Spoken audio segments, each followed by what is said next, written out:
ओम नमः शिवाय। ओम नमः शिवाय। हर हर महादेव, हर हर महादेव, हर हर महादेव।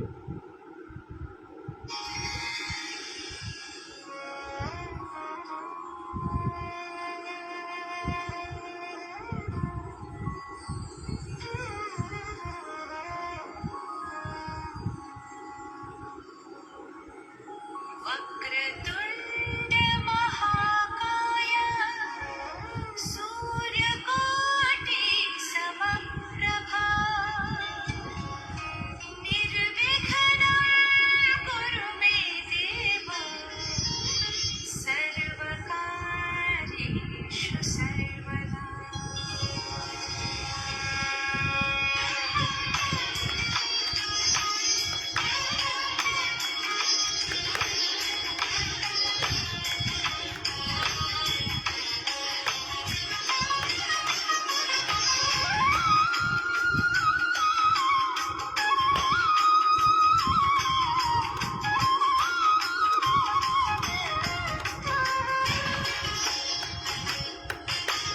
वक्रतुण्ड महाकाय सूर्यकोटि समप्रभा निर्विघ्नं कुरु मे देव सर्वकार्येषु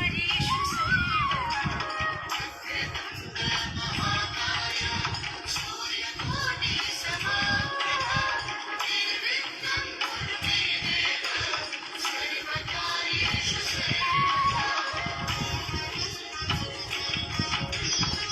वक्रतुण्ड महाकाय सूर्यकोटि समप्रभा निर्विघ्नं कुरु मे देव सर्वकार्येषु सर्वदा।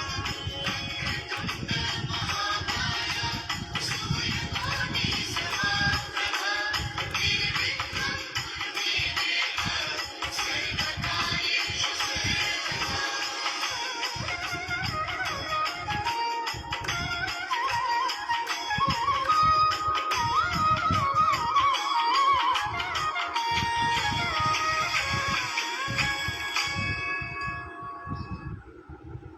ओम नमः शिवाय। श्रावण मास में शिवमय बनिए भक्तिना एकाउंट में क्रेडिट करिए। श्रावण मास में शिवमय बनिए भक्तिना एकाउंट में क्रेडिट करिए। मित्रों, आप सौ शिव भक्तों शिव महापुराण कथा में आज स्वागत है। गई काल सुधी आपणे जे कथानुं श्रवण कर्युं त्यांथी आपणे आजे आगळ वधीशुं अने आप पण मारी साथे जोड़ाशो अने शिवमय बनशो एवी मारी प्रभु सिंहने प्रार्थना छे। हे सौनक आदि ब्रह्मणुं दक्षिण दिशा में कर्नाटक देशे विषे रामेश्वरनी पश्चिम में नजीक में हमणां सर्व लोकोना सुखावह गोकर्णेश नामना शंकर जेना दर्शन मात्रथी पाप भस्म थाय छे ते शंभुना दर्शन माटे देव एवा नारद एनी पासे आव्या। कोई समय त्या जता महर्षि नारदे मारी पास सुगंधी पुष्पवाळुं चंपक वृक्ष जोयुं। तेटलामां त्यां कोई श्रेष्ठ ब्राह्मण पुष्प माटे आव्यो। ते वीणा वगाड़ता नारदने तथा महती नामनी तेनी वीणाने जोई क्षण मात्र त्यां ऊभो थई रह्यो। पछी पुष्पनो संग्रह करवा आवेला ते ब्राह्मणे मનમાં विचार कर्यो के હું પુષ્પ સંગ્રહ સ્વરૂપે કાર્ય કરીશ તો પાછળથી આ પણ કેમ કરશે એમ જાણી પુષ્પ વીણવા પુષ્પ ઉત્તમ કાર્ય તેણે કર્યું નહીં તે વખતે તેના હાથમાં વંશપાત્ર જોઈ નારદે તે બ્રાહ્મણને પૂછ્યું, હે બ્રાહ્મણ, તું શું કરવા આવ્યો છે અને તારા હાથમાં શું માત્ર છે? એવા નારદના વચન સાંભળી બ્રાહ્મણે કહ્યું, હું ભિક્ષા માટે જાઉં છું એમ કહ્યું, પણ સત્ય નહીં.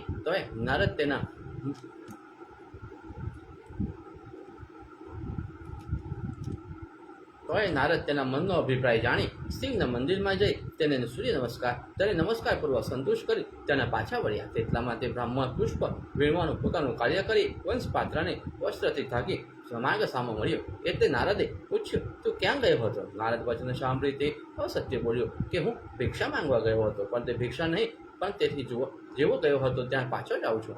એવા તે બ્રાહ્મણના વચન સાંભળી તેનું સર્વ રહસ્ય નારદમાં જાણવામાં આવ્યું. એટલે નારદ પોતે ચંપક વૃક્ષ પાસે આવી તેને પૂછ્યું, બ્રાહ્મણ ક્યાં ગયો? ત્યારે તે કેટલાક પુષ્પ તેને ગ્રહણ કર્યા. એવા નારદના વચન સાંભળી તે બ્રાહ્મણના કે કહેલા તે ચંપક વૃક્ષ નારદને કહ્યું, કોણ બ્રાહ્મણ, કેવા પુષ્પ અને તું શું પૂછે છે? કંઈ પણ હું જાણતો નથી. એવું ચંપકનું બોલવું સાંભળી તેનો અભિપ્રાય જાણી પછી પાછા વળી શિવજી પાસે જઈ મહાત્મા નારદે 101 તે પુષ્પને પૂછ્યું, તું કોણ છે ને શું કરવા ઈચ્છે છે? પુષ્પ કોણે લાવ્યું છે તે કોણ શિવલિંગ પર ઉતાર્યા? એવા નારદના વચન સાંભળી સત્ય બોલનાર બીજો બ્રાહ્મણ નારદ પ્રત્યે કહેવા લાગ્યો, હે, હું સદા શિવ પૂજા કરી તેની પાસે મુક્તિ પ્રાર્થના કરું છું ને હું તેઓને સત્ય કહું છું ને આ કોઈ બ્રાહ્મણ પ્રતિ દિવસ ચંપકના પુષ્પ પરમેશ્વરની પૂજા રાજાને મોહ કરી તેની પાસે ધન લઈ ઘણા બ્રાહ્મણોને પીડિત કરે છે. પૂજા વિધિના બળથી રાજાના ધન દાના અક્ષ પ્રમાણે પામી દ્વારે મંદિર અંધ થઈ પોતાને પારકાને કોઈને ગણતો નથી. હે પ્રભુ, આ પુષ્પ પૂજા માટે શિવલિંગ ઉપરથી ઉતાર્યા એવા તે બ્રાહ્મણના સત્ય વચન સાંભળી ને આવી રીતે વર આપ્યો કે નિત્ય મુક્તિ થશે એવા સંદેહ નહીં. એમાં મારા વચન સત્વ એ રીતે વર આપ્યો કે તેને નિત્ય મુક્તિ થશે એવા સંદેહ નહીં. એવા મારા વચન સત્ય જાણવા એ રીતે બ્રાહ્મણના વરને આપી નારદે મનમાં વિચાર કર્યો કે હે કે ચંપક વૃક્ષ પુષ્પ વડે સંતુષ્ટ થયેલા શંભુ બ્રાહ્મણને રાજા વશ થાય એમ કરે છે અને તે અસત્યવાદી બ્રાહ્મણ રાજાને વશ કરી બીજા બ્રાહ્મણોને પીડા કરે છે. એ બ્રાહ્મણ દાના અક્ષર થઈ બ્રાહ્મણોને પીડે છે. એ સર્વ ચંપકનું પુષ્પ થી ફળ થાય છે કે કેમ કે ચંપક પુષ્પથી મહાદેવ તેને વશ થાય છે તેમ થવું ન જોઈએ એમ જાણી નારદ શિવ પાસે જઈ પરમાત્મા એવાને તે શિવને કહ્યું, એ સ્વામી, એવું ફળ તમે બ્રાહ્મણને શું કામ આપો છો? એવા નારદના વચન સાંભળી મહાદેવજી તેને કહ્યું, હે નારદ, હું શું કરું? બ્રાહ્મણને ચંપક પુષ્પથી એવું ફળ પ્રાપ્ત થયું. ચંપક પુષ્પ મારી પૂજા કરનાર 3 લોકોને પણ વશ કરે છે એમ મહાદેવજી નારદ પ્રત્યે કહે છે. એટલામાં તો દુઃખિત એવી કોઈ બ્રાહ્મણની શિવને કહેવા લાગી, અરે, હું હણાઈ છું ને મહારાજ, દુષ્ટ એવા આ બ્રાહ્મણને મને વારો. મારા ઘરમાં રહેલું સર્વ ધન અસત્ય બોલનાર બ્રાહ્મણ લઈ ગયો. એ રીતે શિવ પાસે આવી તે કહેતી હતી. તે સમયે નારદ બ્રાહ્મણીને પૂછ્યું, તને શું દુઃખ ઉત્પન્ન થયું છે અને તું શું કરવા વિલાપ કરે છે? એવા તે નારદના વચન સાંભળી બ્રાહ્મણી એવું કહેવા લાગી કે દ્વિજશ્રેષ્ઠ, એ નારદ, મારા દુઃખનું કારણ કહું છું તે તમે સાંભળો. અને કર્મ સ્વામી યોગથી હાલ પાંગળો થઈ ગયો છે. એ દ્વિજ, મારા ઘરમાં એક કન્યા દાન યોગ્ય થઈ છે. તેથી આજે મારા સ્વામીએ રાજા પાસે દાન લીધું. તેનાથી અર્ધ આ મિથ્યાભાષી બ્રાહ્મણ બળાત્કારથી ગ્રહણ કરે છે અને રાજાને તો બ્રાહ્મણે મૃત કરી દીધો છે. તેથી તેને કંઈ કહેતો નથી. માટે હું શું કરું? તે ક્યાં જાઉં? કોઈ રક્ષણ કરતા નથી. નિરંતર તે બ્રાહ્મણ સ્ત્રી કહેવા લાગી કે વિયાયેલી વાછરડા સહિત ગામના ઘણા ધન પાસે તેણે અપાવી હવે તેનાથી અર્ધ લેવા તૈયાર થાય છે. માટે શું કરું ને ક્યાં જાઉં? મારા સ્વામીએ ક્યારેય પણ દુષ્ટ દાન ગ્રહણ કર્યું ન હતું અને નારદ કન્યાકાર જાય છે એમ કહી તે બળાત્કારથી ગ્રહણ કરાવ્યું. હવે તેમાં તે અપાવનાર બ્રાહ્મણ ભાગ માંગે છે. તેને એમ કહ્યું કે ગાય વિના સર્વ ધનનો વિભાગ કરો અને તે કહે છે કે ધન તથા ગાય બંનેનો ભાગ પાડી દઈએ. હવે આ તો ઉલટું સંકટ થયું, કેમ કે ગાયનો ભાગ પાડવાનું જે પાપ થાય તેને અમે ક્યાં જોઈએ? એવું બ્રાહ્મણીનું વચન સાંભળી નારદને શંકર નમસ્કાર કરી કહેવા લાગ્યા કે હે પ્રભુ, હું કહું છું તે સાંભળો. હે દેવ, એવા અત્યંત દુષ્ટના હાથથી તમે પૂજન કરે કેમ ગ્રહણ કરો છો? તો પછી રાજાપતિ ગ્રહ કરવા યોગ્ય નથી. તેમ પર વળી વિભાગ કરવો અત્યંત અયોગ્ય. ત્યારે ગાયનો વિભાગ ભેટ કરનાર એ તો મહાપાપી થયો. એથી બીજે કોણ દુષ્ટ જાણવો? એ ગાયના દક્ષિણ શુંગમાં ગંગા રહે છે, વામમાં શુંગમાં યમુના રહે છે, મધ્ય ભાગમાં સરસ્વતી વચ્ચે, સ્કંદમાં બ્રહ્મા, મધ્યમાં પરિવાર સહિત રુદ્ર, કદીમાં સદા વિષ્ણુ રહે છે અને પાછળના ભાગમાં અનેક તીર્થો વસે છે. દક્ષિણ કુશીમાં ઋષિઓ, વામ કુશીઓમાં સર્વ દેવતાઓ, અર્ધો ભાગમાં સર્વ નદીઓ અને ખરીઓમાં વેદ તથા આવુમાં સમુદ્ર રહ્યા છે. તેથી ગાયના અંગમાં સર્વ જગત રહ્યું છે. એવી ગાયની પૂજા કરી જે પરિક્રમા કરે છે તેને પૃથ્વીની પરિક્રમા કરવાનું પણ ફળ પ્રાપ્ત થાય છે. એવા સંશયથી સુવર્ણ પુણિત એવી સમુદ્ર પર્યત પૃથ્વીનું જે દાન આપે છે અને જે પુરુષ ગાયનું દાન આપે છે તે બંનેને સમાન ફળ થાય છે. એમાં સંશય નથી. જે પુષ્પ ગાયના દૂધનું પાન કરે છે તે ગંદોક સ્વાન પ્રાપ્ત થાય છે. જે ગાયનું છાણ અને મૂત્રનું પાન કરવાથી પાતક નાશ થાય. સર્પથી પણ પાપ હરનાર જે ગાયનું અપૂજ્ય નથી. જગતમાં ગાય, પૃથ્વી તથા સરસ્વતી એવા 3 દાન ઉત્તમ છે. એ 3 દાન કરવાથી પૂર્વે થયેલી કોઈ 101 પેઢીને પણ નરકથી ઉદ્ધારે છે. એ સુરેશ્વર, જે પાપનું પ્રાયશ્ચિત ક્યાં નહીં નીકળે તે પાપની શુદ્ધિ પણ જેના દાનથી થાય. એ ગાયના દાનનું સ્પર્શનું તથા દર્શનનું વર્ણન કરીએ. સુખમાં સૂંગમાં સુવર્ણ, ખરીઓમાં રોક્ય, ચામ્યમાં પુષ્ટ અને નેત્રમાં પ્રવાલ, કંઠમાં ભૂષણ, સર્વ અંગ ઉપર વસ્ત્ર, કાસાના ડોહન, પાત્રયુક્ત, સુશીલ, નેત્રમાં પવાલ, કંઠમાં ભૂષણ, સર્વ અંગ ઉપર વસ્ત્ર અને કાસાના ડોહન, પાત્રયુક્ત, સુશીલ, વસ્ત્રવાળી, તરુણી, રૂપસંપન્ન બહુ દૂધવાળી ગાયનો દેશકાલ જોઈને કોઈ દાન કરે તેનું દુર્લભ રહે એવી ગાયને પ્રાપ્ત થઈ 8 ગણું દઈ માતા, કન્યા, વેદ તથા ગાયનો વિક્રય કરનારને પાપ તારવાનું પાયસિત ક્યાંય મળતું નથી. વિશેષ હું વર્ણન કરું છું. આ દુષ્ટ બ્રાહ્મણ ગાયનો વિભાગ કરવા ઈચ્છે છે, તે વળી તમારો ભક્ત છે, માટે શું કહું?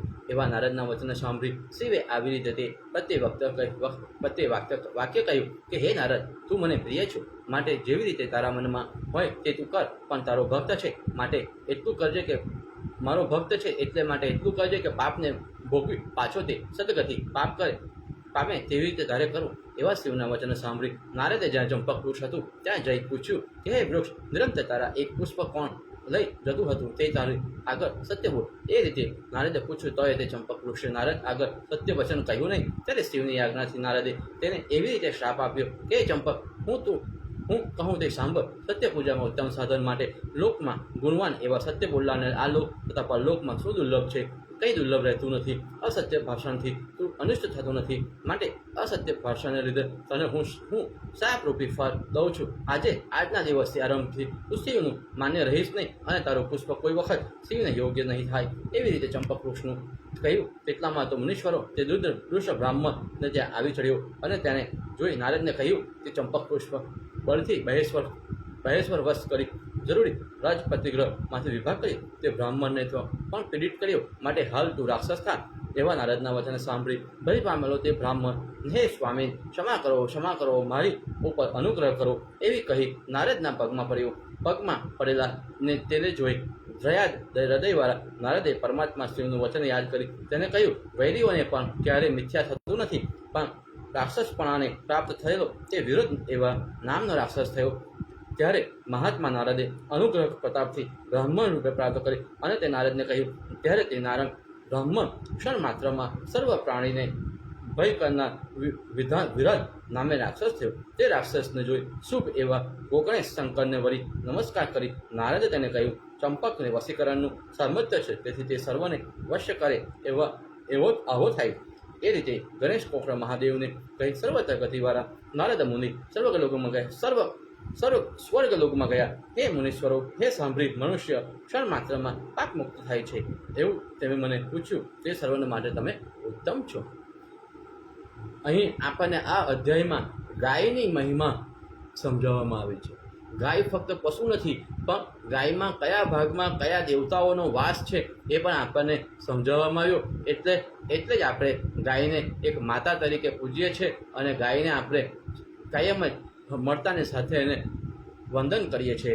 એટલે આજે હું તમને જણાવું છું કે આપની સામે જ્યારે પણ કોઈ ગાય આવે, કોઈ ગાય કુળનું પશુ આવે, તો એને ચોક્કસથી આપનો વહાલ વરસાવજો, અને આપણેથી થાય એટલું એને ખોરાક આપવાનો પ્રયત્ન કરશો. ઇતિ શ્રી મહાપુરાણે જ્ઞાન સંહિતામાં ગુજ્જર ભાષામાં ચંપકનાશમ નિરૂપણ નામનો અધ્યાય સમાપ્ત. હવે આપણે આગળનો અધ્યાય જોઈશું. ઋષિઓ, હે સુદ, હે મહાભાગ, હે ભાગવતો, અમે જે પૂછ્યું તે સર્વ તમે આરસ રહિત થઈને નિવેદન કરી બતાવ્યું. આવા અમારા સર્વ સંયમ દૂર કર્યા માટે તમે ધન્ય તથા કૃતકૃત્ય છો. વિશેષ શું વર્ણન કરીએ? એ શ્રોતાઓના મનને રંજન કરનાર તમારા મસ્તક ઉપર વ્યાસ સરખા ગુરુ શોભે છે. એવા આત્મજ્ઞાનના નિશ્ચયવાળા તમને આ લોકમાં શું દુર્લભ છે? તમે સર્વ કામના ફળમાં આપે એવું પંચાંતન તથા શુભ આપના ઉત્તમ તેનું પૂજન પણ કર્યું. તેમાં વિષ્ણુદેવ તો પૂર્વે જ અમે સાંભળ્યા છે. પરમ શુભ પ્રકૃતિવાળા શંકર તથા ત્રિગુણાત્મક એવા સૂર્ય સાંભળેલા છે. હે પ્રભુ, પંચાયતની પંક્તિમાં ગણેશ પૂજ્ય કેમ થયા? એ ગણપતિ કોણ છે, કોના છે?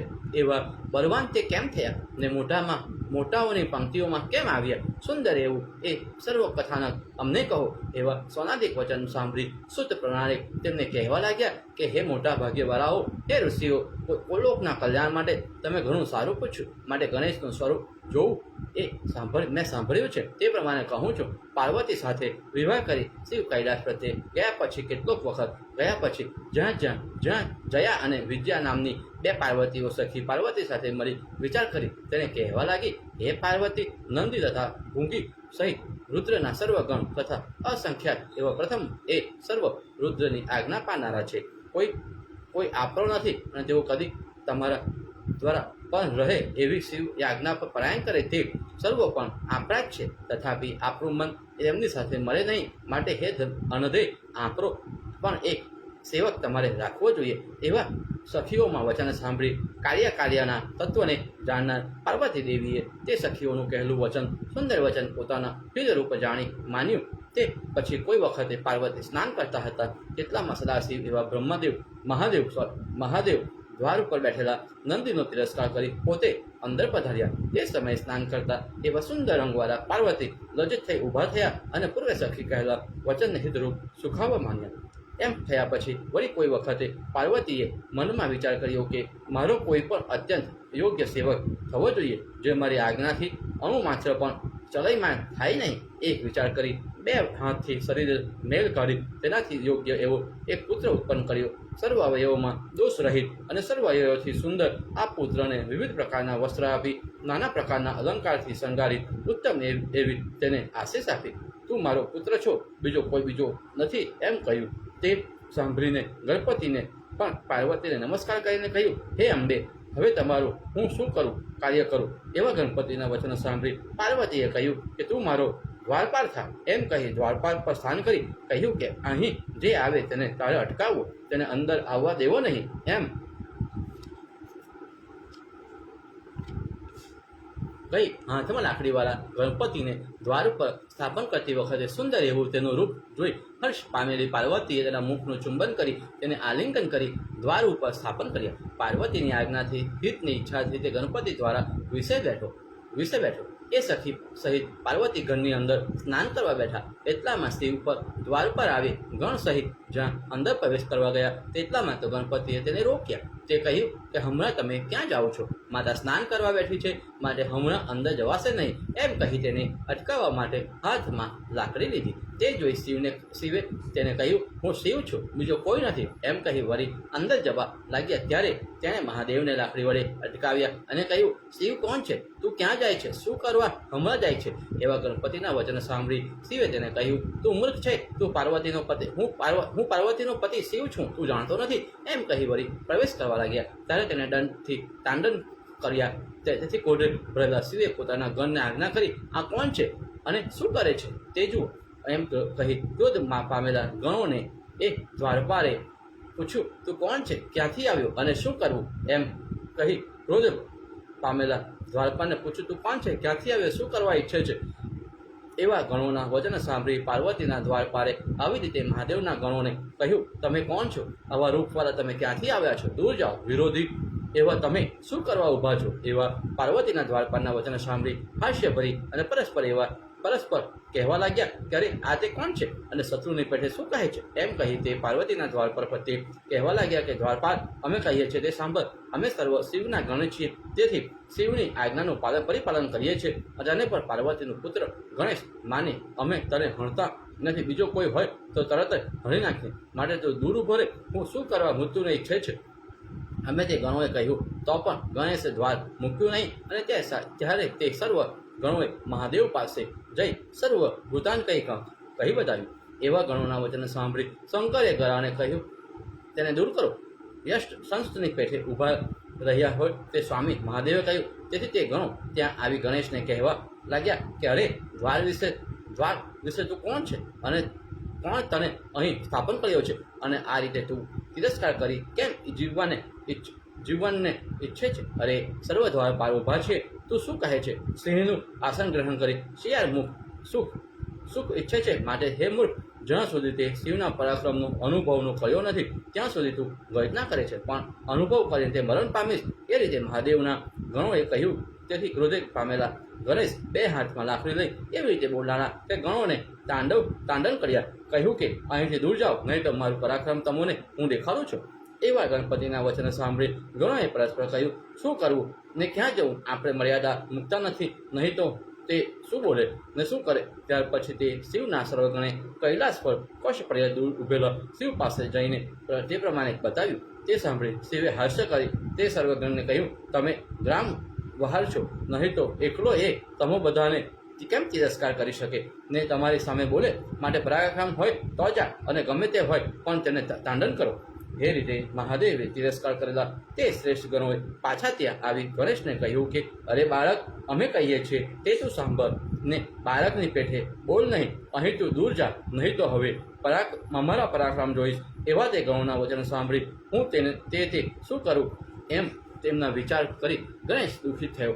એટલામાં તો દેવી પાર્વતીએ તેમનો થતો કોલાહલ સાંભળો તો ખરી. એવા પાર્વતીના વચન સાંભળી સખી ત્યાં આવી ક્ષણ માત્રમાં તે વૃત્તાંત સાંભળી જોઈ હર્ષિત થઈ. પછી પાર્વતી પાસે જઈ સર્વ વૃત્તાંત તેની આગળ કહી બતાવ્યું. હે દેવી, આપણો ગણેશ જો ન હોત તો શિવ તથા તેમના સર્વ ગણો જરૂર અંદર આવત. માટે અહીં આપણે કેવી રીતે રહેવું? એ બધાને હઠથી પ્રવેશ કરવા ના હતા. તે તમારું વચન તમારું સારું ન કહેવાય. તો પણ આ ગણપતિએ સારું કર્યું કે દુઃખ તથા તિરસ્કાર સહન કરીને પણ કોઈને પ્રવેશવા દીધા નહીં. હજી પણ પરસ્પર એકબીજા વાદ કરે છે. અને ગણપતિ જો વાદ ન કર્યો હોત તો સુખેથી સર્વ અંદર આવત. હે પ્રિય, એણે વાદ કર્યો, તેથી કાં તો એને જીતીને અથવા વિનયથી ગણેશ અંદર પ્રવેશ કરે તે વિના કોઈ વિના આવી શકે તેમ નહીં. હે પ્રિય, આ ગણેશ આપણો કહેવાય, માટે તેનો તિરસ્કાર થયો એ આપણો જ થયો. માટે ભદ્રે, તમારે ઉત્તમ માનનો ત્યાગ કરવો જોઈએ. શિવ તો તમારી આગળ રમાડવાના નરકતથી પેઠે વસશે છે, માટે શું કરશે? એવા સખીના વચન સાંભળી માનવાથી આગળ રમા થયેલી પાર્વતીએ કહ્યું, ભાઈ ક્ષણ માત્ર કેમ ઊભા નહીં રહ્યા? તેમણે હઠ કેમ કર્યો હશે? હવે જે ભવિષ્યમાં હોય તે થાવ, પણ હવે વિનમ કેમ કરવું? ને જે કર્યું તે કંઈ અન્યથા થવાનું નથી. એમ કહી પ્રિયા એવા પાર્વતીએ મોકલેલી સખી ત્યાં આવી ગણેશને કહેવા લાગી કે હે ગણેશ, પાર્વતીએ કહેલું વાક્ય સાંભળ. હે ભદ્ર, પ્રાદુર્ભાવ થયેલ તે સારું કાર્ય કર્યું નહીં. તેમ કેમ કે તારી આગળ આ ગણ સર્વોષ્ટપુષ્ટવાળા પર્વતે છે, માટે શું તે કર્યું? કંઈ કર્યું નહીં, પણ તો ઠીક જ છે. જે કર્યું તે તો કર્યું જ, પણ હવે જે કર્તવ્ય હોય તે કર. હે ગણપતિ, તારે તેઓને એમ કહેવું કે ફરીથી પણ જીતીને જાઓ અથવા વિનમ્ર થઈને જાઓ. તે રીતે માતાની આજ્ઞાને તારે અનુસરવું. તે સાંભળી મુકુટ તથા કચ્છ બાંધેલા તે ગણપતિ ઝંડા પર સાથેના હાથથી તાંડવ કરી સર્વ ગણોને કહેવા લાગ્યો કે ગણ શ્રેષ્ઠ સાંભળો, હું ગિરિરાજનો પુત્ર છું અને તમે શિવના ગણ છો, માટે આપણે બંને સમાન છે. હવે આપણે જે કરવું હોય તે કરો. તમે દ્વારપાલ ને હું દ્વારપાલ કેમ નહીં? તમારે જો નક્કી નહીં કરવું હોય તો અમારે પાર્વતીની આજ્ઞાનું પાલન કરવું છે. માટે હઠથી માનો નહીં તો હઠથી માનો તો હઠથી, નહીં તો વિનયથી માન. પાછા તમારે પોતાના ઘરે જાઓ.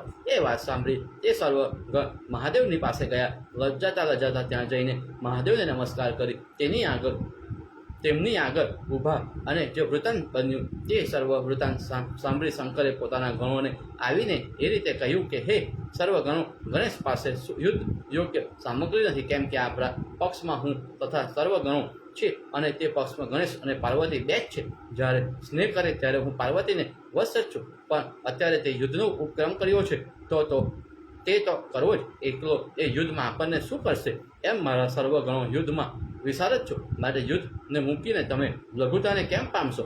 સ્ત્રી એવી પાર્વતીને એમ ન કરવું, અને જ્યારે કર્યું ત્યારે પાર્વતીને તેનું ફળ પામશે. એ માટે હવે તો સર્વથા યુદ્ધ જ, પછી જે ભાવિ હશે તે થશે. ઇતિ શિવ પુરાણે જ્ઞાન સંહિતામાં ગુજ્જર ભાષામાં ગણ યુદ્ધ નામનો અધ્યાય સમાપ્ત.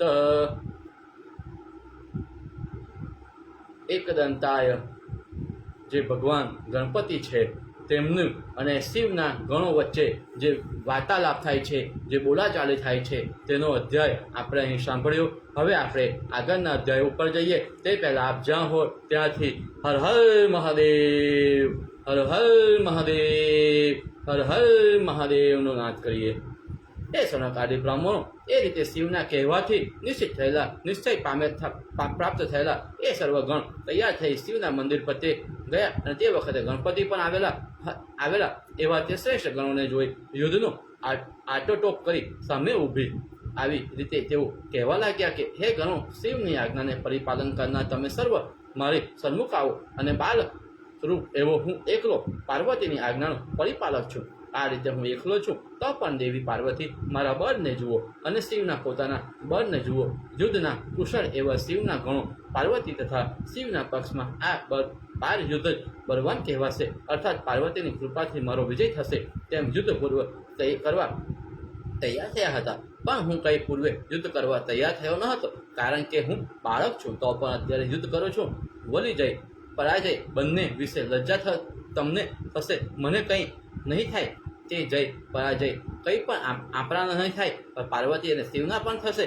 માટે હે ગણેશ્વરો, એમ જાણી તમારે શિવને અને મારે ત્યાં માતાને જોઈ યુદ્ધ કરવું, પછી જે થવાનું હોય તે થાય. એ રીતે ગણેશે તિરસ્કાર કરેલા લાલ નેત્રવાળા ક્રોધાયમાન થયેલા તે વિવિધ પ્રકારના આયુષ ધારણ કરી પુકાર કરતા દાંતને વારંવાર ઘર્ષણ કરતા સામે આવ્યા. તેમાં પ્રથમ નંદી નામના શિવના સેવકે ગણેશનો પગ ઝાલી ખેંચ્યો, તેમજ બીજો પગ ઝાલી ભૂંગી નામના સેવકે ખેંચ્યો. તેટલામાં તો ગણેશે પોતાના બે હાથથી નંદી અને ભૂંગીના બંને પગ ખેંચી દ્વાર ઉપર પડેલી ગદા ગ્રહણ કરી તે સર્વને હણ્યા. એવી રીતે ગણપતિના પહાડથી કેટલાકની કમર ભાગી, કેટલાકના પૃષ્ઠ વાસા, કેટલાકના મસ્તક, કેટલાકના ગોઠણ તથા કેટલાકની ડોક ભાંગી પડી. નજીક આવેલા સર્વને હણ્યા. તેથી કેટલાક તો ત્યાં જ પડી ગયા, કેટલાક ભાગી ગયા, કેટલાક તો ચરણમાં નમસ્કાર કરી ઊભા રહ્યા, કેટલાક તો શિવની પાસે જતા રહ્યા.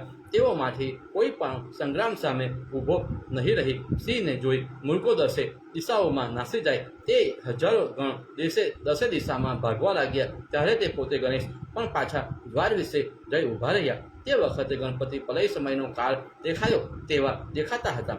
તેટલામાં નારદે મોકલેલા બ્રહ્મોદેવ સર્વ દેવતાઓ તથા વિષ્ણુ પણ શિવનું હિત કરવા તેમની પાસે આવ્યા. એ રીતે સર્વ દેવતાઓ, ઋષિઓ અને અપ્સરાઓના ગણને શિવને નમસ્કાર કરી તેમની આશ્વાસન કરી, હે પ્રભુ, અમને આજ્ઞા આપો એમ કહી ઊભા રહ્યા.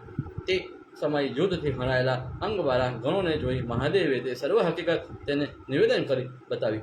ત્યારે શિવને બ્રહ્માને કહ્યું, હે બ્રહ્મન, તમે ત્યાં જઈ મહાબલવાન એવા ગણપતિની સાંત્વના કરો. હે પ્રભુ, જે રીતે પ્રલય ન થાય તે રીતે તમે કરો એમ શિવજીની આજ્ઞા કરી. બ્રહ્મા જ્યાં મહાબલવાન એવા હતા ત્યાં ગયા. તેમજ સર્વ ઋષિવર સહિત તુર્યુના સમલ નામના મહાદેવના સેવક પણ ગયા. પોતાના તરફથી આવતા એવા બ્રાહ્મણને જોઈ આ શિવનો અનુચર બ્રહ્મા મારી પાસે યુદ્ધ કરવા આવે એમ માનીને ગણેશે તેની દડી અને ધમુજ ઉપાડી લીધી. બ્રહ્માએ કહ્યું, હે દેવ, ક્ષમા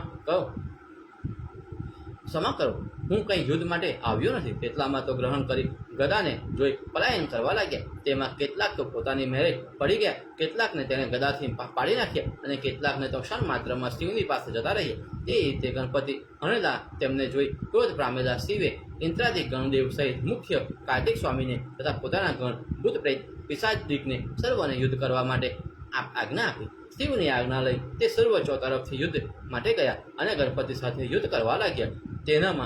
તેમાં જેના જે આયુધ હતા તે સર્વને ગણપતિએ તે આયુધ વડે પાડી નાખ્યા. તેથી આકુર થયેલી પૃથ્વી પર સંયમ પામી અને સ્વાધીન એવા શિવા વખતના સંહાર કરતા હોય એવા દેખાયા. પણ હજી બ્રહ્માના 100 વર્ષ પૂરા થતા તો નથી અને વ્યર્થ આયુધવાળા કાર્તિક સ્વામી સહિત મહાદેવના ગણ પણ પરમ આશ્ચર્ય પામ્યા. તેટલામાં શિવ વડે પોતાના પક્ષના પરાભવની સંભવ લઈ પાર્વતીએ ગણેશની સહાયતા માટે એ શક્તિ નિર્માણ કરી. તેમાં મહામુખી એવા નામની એક શક્તિ તો પ્રચંડ રૂપ ધારણ કરી અંજના પર્વત સરથી મુખરૂપી ગુફાને વિસ્તારી ઊભી રહી અને ઘણા હાથવાળી વિદ્યુતવા રૂપા નામની બીજી શક્તિએ મહાદેવ તરફના સર્વ ગણોને ખાધેલા આયુધ ગ્રહણ કરી મહામુખીના મુખમાં નાખ્યા. દેવતાઓના યુદ્ધમાં દેખાતા ન હતા તે શક્તિની સહાયતાવાળા એકલા ગણપતિ ગદાના હાથમાં ગદા લઈ દુસ્તર એવા સૈન્યને ત્રાસ પાડતા હતા.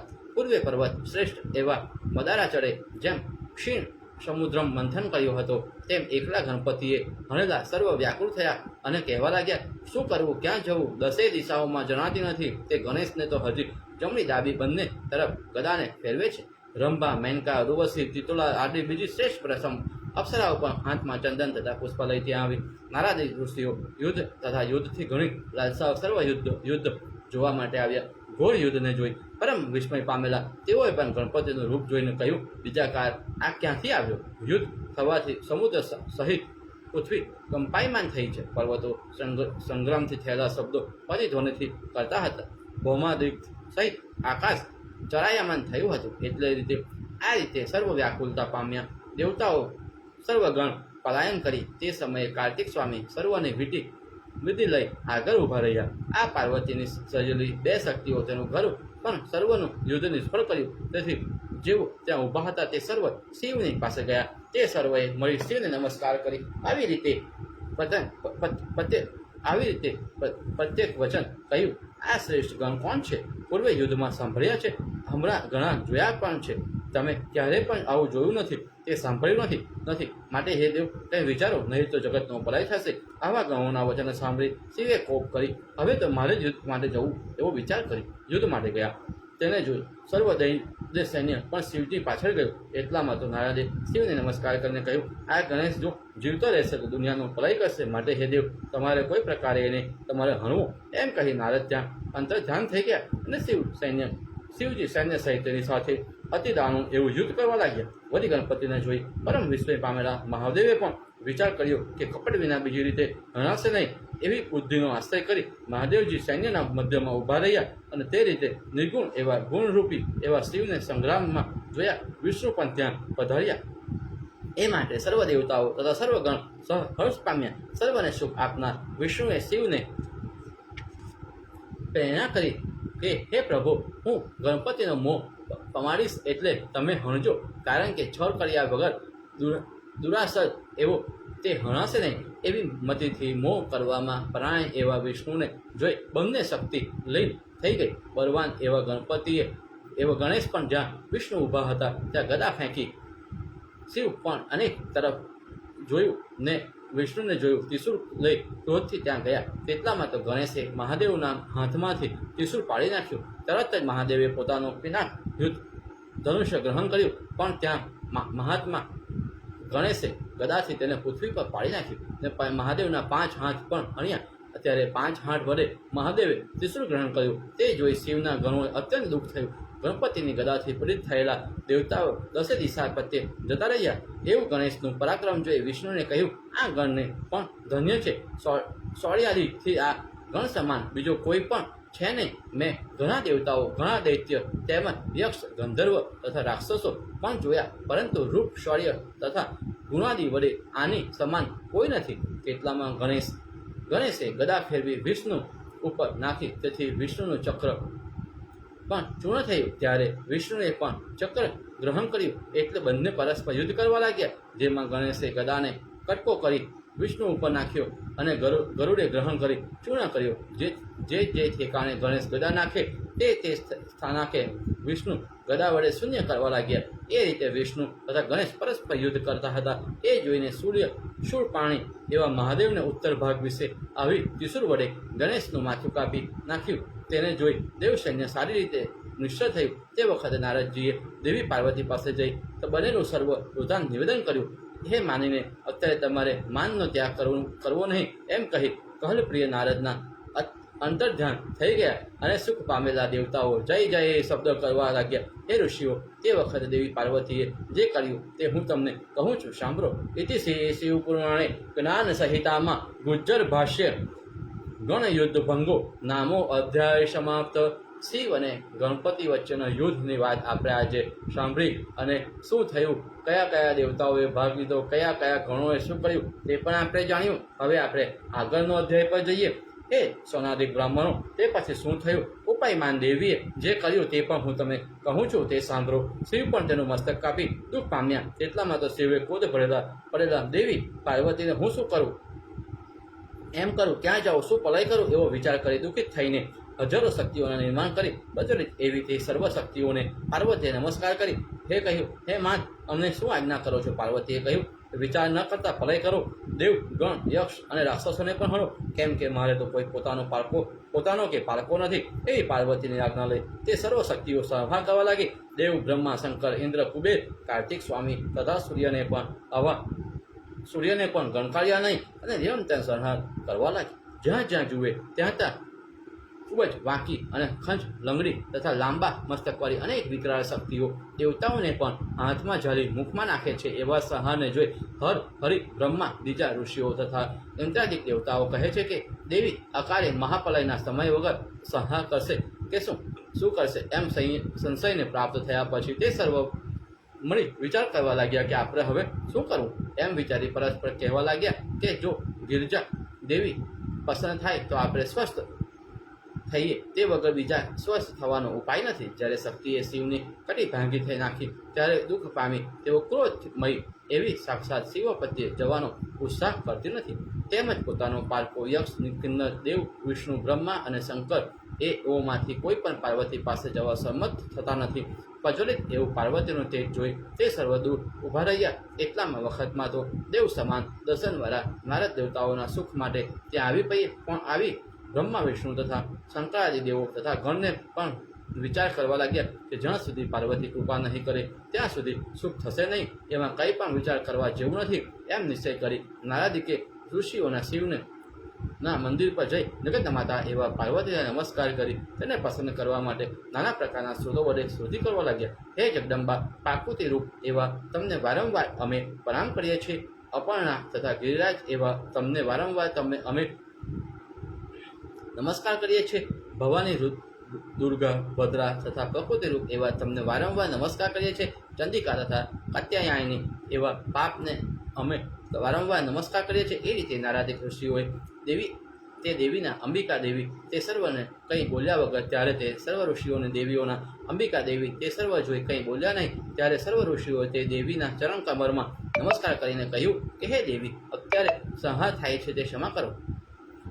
શિવ તમારા સ્વામી છે, તેમજ અમે સર્વ દેવતાઓ તથા પ્રજાએ સર્વને તમારા જ છે. માટે હે પરમેશ્વરી, ક્ષમા કરો. એવા વચનમાં તેમના વચન સાંભળી પસંદ થયેલા ચંદ્રિકાએ કહ્યું, મારો પુત્ર જીવતો થાય તો સંહાર થાય નહીં. અરે, તમારા સર્વના મધ્યમાં તે પૂજ્ય થાય તથા સર્વનો અધ્યક્ષ થાય તો તમે સુખ પામો, અન્યથા સુખ પ્રાપ્ત થવાનું નથી. એ પાર્વતીના વચન સાંભળી તે સર્વ નિવેદન કરી બતાવ્યું કે શિવ સહિત તેઓ વચન સાંભળીને કહ્યું, લોકોના સ્વાસ્થ્ય માટે તમારે કરવું. શિવે પણ કહ્યું, કોઈ પણ દેશમાં ગયેલું તેનું મસ્તક અપ્સરાઓએ ધારણ કર્યું. હવે માટે આ ક્લેવર પ્રક્ષાલન કરી પૂજા કરી ઉત્તમ દિશા પ્રત્યે જાઓ. ત્યાં જે પાણી પ્રથમ મળે તેનું મસ્તક લઈ આ ક્લેવર સાથે જોડી દો. એવા શિવના વચન સાંભળી શિવની આજ્ઞા પાડનારાઓએ તે ગણપતિના શરીરને પ્રક્ષાલન કરી વિવિધ પૂજા કરી ઉત્તમ દિશામાં જઈ પ્રથમ મળેલા એક દંતવાળા હાથીનું મસ્તક કાપી ત્યાં જઈને એના શરીર સાથે જોડી દીધું. પછી સર્વ દેવતાઓએ શિવ વિષ્ણુ બ્રહ્માએ કહ્યું, હવે તમારું કામ બાકી રહ્યું છે. એવા દેવતાઓના વચન સાંભળી શિવની આજ્ઞાને પાડનાર શિવ વિષ્ણુ અને બ્રહ્માએ કહ્યું, પરમાત્મા જે તેજથી આપણને સર્વ ઉત્પન્ન થયા છે તે જ વેદ મંત્રના અભિયોગથી ગણપતિ થાઓ. એક રીતે અભિમંત્રથી મંત્રણ કર્યું ત્યારે શુભ અંગવાળા સુંદર ગણપતિ જીવિત થયા. ત્યાર પછી ઘણા દેશના દેવતાઓ વડે અભિષેક કરાયેલા ગણપતિએ પાર્વતીને પોતાનું સ્વરૂપ દેખાડ્યું. જે જોઈ તે હર્ષ પામ્યા. પછી વિવિધ પ્રકારના વસ્ત્ર અને નાના પ્રકારના અલંકારથી તેને શણગારી દેવી પાર્વતી તથા અનેક સિદ્ધિઓ. હે પુત્ર, તું દુઃખિત થયો એમ કહી હાથથી તેને સ્પર્શ કર્યો. પછી વળી પાર્વતીએ તે પતે કહેવા લાગ્યા કે હે પુત્ર, તું ધન્ય છો, કૃત્ય છો. હવે સર્વને પૂજ્ય ગણ થા. તારા મુખમાં અત્યારે સિંદૂર દેખાય છે, માટે તું સદા સિંદૂરથી તારા પૂજા કરાશે. હે પુત્ર પુષ્પ ચંદન ગંધ નૈવેદ્ય અને નિરાજન વિવિધ કરી તાંબૂલ તથા અર્ઘ આપી પ્રદક્ષિણા કરી નમસ્કાર વિધાનથી તારી પૂજા કરાશે. તે સકળ સિદ્ધિ પ્રાપ્ત થશે, એમાં સંશય નથી. એમ કહી દેવીએ પોતાની શક્તિઓવાળી અને ત્યારે સર્વ શક્તિઓ પાર્વતીના શરીરમાં લીન થઈ ગઈ અને ક્ષણ માત્રમાં દેવતાઓ સ્વસ્થ પામ્યા. એટલામાં ઇન્દ્રાદિક દેવતાએ પાર્વતીની સ્તુતિ કરી દેવીને તે દેવ ગણેશને પ્રસન્ન કરી મહાદેવજી પાસે લઈ જઈ મહાદેવજીએ પ્રસન્ન કરી તેને ખોરામાં બેસાડી દીધા. ત્યારે શિવે પણ તેના મસ્તક ઉપર પોતાનો હસ્તકર્મ કરી દેવતાઓને કહ્યું કે આ મારો બીજો પુત્ર છે. તે વખતે ગણેશ ઊભા થઈ શિવને તેમજ પાર્વતીને બ્રહ્માને વિષ્ણુને તથા નારદ આદિ સર્વ ઋષિઓને નમસ્કાર કરી તેમની આગળ ઊભા રહી કહ્યું, આ બ્રહ્માને આગળ કહ્યું, આ પ્રમાણે અભિમાન આવવું અને મનુષ્યના સ્વાભાવિક ગુણ છે, માટે તમે મારો અપરાધ ક્ષમા કરો. એવા ગણપતિના વચને સાંભળી બ્રહ્મા શંકર અને પોતે વિષ્ણુ કહેવા લાગ્યા કે અમારી ત્રણેયની જે રીતે પૂજા કરવી તે જ રીતે આ ગણેશની પણ પૂજા કરવી. પૂર્વે જેમ અમે પૂજ્ય છીએ તેમાં ગણપતિ પણ અતિશય અતિશય પૂજ્ય છે. તેમાં પણ પ્રથમ આ ગણપતિની પૂજા કરી, પછી માણસોએ અમારી પૂજા કરવી. પ્રથમ અમારી પૂજા કરે ત્યાં ગણપતિની પૂજા કરે નહીં, અને પૂજાના ફળ પ્રાપ્તિ થાય નહીં, એમાં સંશય નહીં. એમ કહી પ્રથમ શિવે પૂજા કરી, પછી વિષ્ણુએ તેમજ બ્રહ્માએ તથા પાર્વતીએ પણ પૂજા કરી. તેમજ એ રીતે પરમહર્ષ વડે સર્વ દેવતાઓએ પણ પૂજા કરી. એ રીતે સર્વ મળી સર્વના અધ્યક્ષ ગણપતિની યોજના કરી. વળી શિવે અનેક વાર વર આપ્યા. એ કહે, ગણેશ, તારું શ્રેષ્ઠ એવું વિઘ્નહર્તા નામ થશે ને મારા સર્વ ગણોનો અધ્યક્ષ એવો તું પૂજ્ય થાય. એવી રીતે પૂજા કરાવી, દુર્ભાગ્ય વાત વગાડવી. તું ચિરંજીવી રહેશે, સુખી અથવા ઇત્યાદિ અનેક આશીષ આપી. તે પછી અપ્સરા ગણના સહિત દેવતાઓ પાસે ગીત વાદ્ય તથા નૃત્ય કરાવી. વળી મહાત્મા શિવે આવી રીતે વર આપ્યું. હે ગણેશ, ગણેશ્વર, ચતુર્થીના દિવસે તું ઉત્પન્ન થયો છે, માટે કાર્તિક માસમાં કૃષ્ણ પક્ષમાં ચતુર્થીના પહેલા પ્રહરમાં ચંદ્રોદય વખતે સતી એવી ગિરજાએ તારું રૂપ નિર્માણ કર્યું. માટે તે દિવસથી આરંભી સંકટ ચતુર્થી એ પ્રસિદ્ધ એવું તારું વ્રત થશે. તે પછી જ્યાં સુધી વર્ષને અંતે ચતુર્થી આવે ત્યાં સુધી મારી આજ્ઞાથી સંસારમાં અતુલ્ય સુખ ઈચ્છનાર માણસોએ આ વ્રત કરવું. એ રીતે તારું વ્રત કરનાર માણસોએ માર્ગશીર્ષ માસના કૃષ્ણ પક્ષથી ચતુર્થીના દિવસે વિધિપૂર્વક ભક્તિથી તારું પૂજન કરવું. તે દિવસે પ્રાતઃ સ્નાન કરી બ્રાહ્મણને નિત્યકર્મ નિમંત્રણ આપી તેને દુર્વાથી પૂજા કરાવી. જ્યાં સુધી ઉપવાસ કરવો. રાત્રિનો એક પ્રહર થાય ત્યારે સારી રીતે સ્નાન કરી પછી ધાતુમહી પવાલીથી સેવેજ આંકડાથી થયેલી કે માટીની મૂર્તિ સ્થાપન કરી સાવધાન થઈ પૂજન કરવું. નાના પ્રકારના ગંધ, દિવ્ય ચંદન, પુષ્પ, 3 અંગ ભાંગવાળી મૂળ સહિત રહિત 12 આંગળ જેટલી દુર્વાનો 101 દળ અથવા તો 21 દળ વડે દેવની પૂજા કરવી. પછી ધૂપ, દીપ, નૈવેદ્યથી પરમેશ્વરની પૂજા કરવી. તેમજ તાંબુલ તથા અર્ધ આપી મનન અને સંતવનની પૂજન કરી પછી બાળચંદ્રની પૂજા કરવી. પછી બ્રાહ્મણની પૂજા કરી હર સ્થિતિએ મધુર ભોજન કરાવી. તેને પણ વલ વિનાનું મધુર ભોજન કરાવવું. તે પછી વિસર્જન કરવું. એ રીતે સદા પૂજન કરવું. એ રીતે વર્ષ પૂરું થઈ સંપૂર્ણ વ્રત થાય ત્યારે પ્રવત સંપૂર્ણ થયાના ઉદ્ધાપન વિધિ કરવું. ઉદ્ધાપન કરતી વખતે મારી આજ્ઞાથી 12 બ્રહ્મ જમાડવા. પછી ગણેશ રૂપી મૂર્તિનું સ્થાપન કરી પાસે એક કુંભ સ્થાપન કરી તેની પૂજા કરવી. અષ્ટદળ બ્રહ્મ કરવું. વિધાનથી દીવો કરવો અને તેમજ હોમ પણ કરાવવું. તેમાં કૃપણતા કરવી નહીં. 2 સુવાસિની સ્ત્રી અને 2 બટુકને મૂર્તિ આગળ વિધિપૂર્વક પૂજન કરી જમાડવા. રાત્રિએ જાગરણ કરવું અને સવારે પાછું પૂજન પુનરાગમન માટે વિસર્જન કરવું. અક્ષરાથી સમર્પણ કરવા, આશીષ ગ્રહણ કરવા, સ્વસ્તિ વાંચન કરવું. ત્યાર પછી વ્રત સંપૂર્ણ થવા માટે પુષ્પાંજલિ દેવી. તે પછી નમસ્કાર કરી નાના પ્રકારના વ્યવહારિક કાર્ય કરવા. એ રીતે જે વ્રત કરે છે તે ઇચ્છિત ફળ પામે છે. જેઓ નિરંતર ભક્તિથી સિંદૂર, ચંદન, શ્વેત, તંદુલ તથા અનેક પ્રકાર ઉપચારથી તમારું પૂજન કરશે તેમને નિરંતર સિદ્ધ થશે અને તેમના વિઘ્નોનો નાશ થશે. સર્વ વર્ણ તથા સ્ત્રીઓને પણ વિવિધ પ્રકારની ઈચ્છાથી પૂજન કરવું. ઉદયને ઈચ્છનારાઓને પણ તેવી જ રીતે તમારું પૂજન કરવું. પુરુષોએ કામના માટે તમારી સેવા કરવી. એ રીતે મહાત્મા શિવે ગણેશને કહ્યું. તે વખતે દેવતાઓએ તથા સર્વશ્રેષ્ઠ ઋષિઓએ એમ થાવ એમ કહી તે બધા ગણપતિના ગણનું અધ્યક્ષપણું કલ્પ્યું. ત્યાર પછી તે ગણોએ તે ગણપતિને પ્રણામ કર્યા. હે દ્વિજો, તે વખતે પાર્વતીને જે અત્યંત હર્ષ ઉત્પન્ન થયો તે હર્ષનું વર્ણન એક મુખથી હું કેમ કરી શકું. એ રીતે ગણપતિ દેવ પ્રતિષ્ઠિત થયા અને ત્યારે દેવતાઓએ દુર્દર્ભી અને નગારા વગાડ્યા. આકાશમાંથી પુષ્પવૃષ્ટિ થઈ અને જગત સ્વાસ્થ્યને પ્રાપ્ત થયું. ઇતિ શ્રી મહાપુરાણે જ્ઞાન સંહિતામાં ગુજ્જર ભાષામાં ગણેશ ઉત્પત્તિ અધ્યાય સમાપ્ત.